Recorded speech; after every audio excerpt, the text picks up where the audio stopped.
நம்ம பவல் ஃபுட்ஸோட முளைக்கட்டிய கேழ்வரகு மாவு எப்படி செய்கிறோன்னு பார்ப்போமா? இயற்கை விவசாயிட்டிருந்து வாங்கின கேழ்வரகை நல்லா 7லேருந்து 8 தடவை கழுவிக்குவோம். எதுக்காக 7லேருந்து 8 தடவை கழுவுறோன்னு பார்க்குறீங்களா?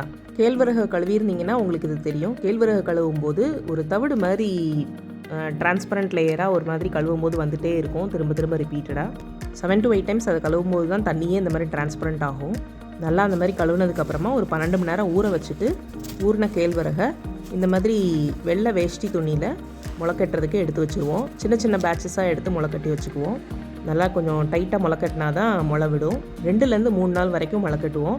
அதில் ஒவ்வொரு நாளும் எடுத்து ஓப்பன் பண்ணி பார்த்தோன்னா அந்த முளையோட சைஸ் வந்து ஒவ்வொரு நாளும் கூட்டிகிட்டே இருக்கும்.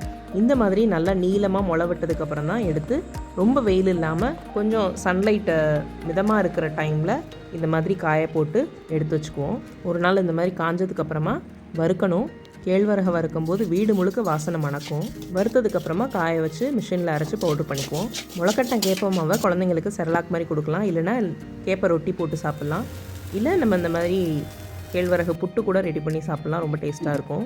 பேக்கிங் யூஸ் பண்ணலாம், மல்டிபிள் ரெசிபீஸ் பண்ணலாம்.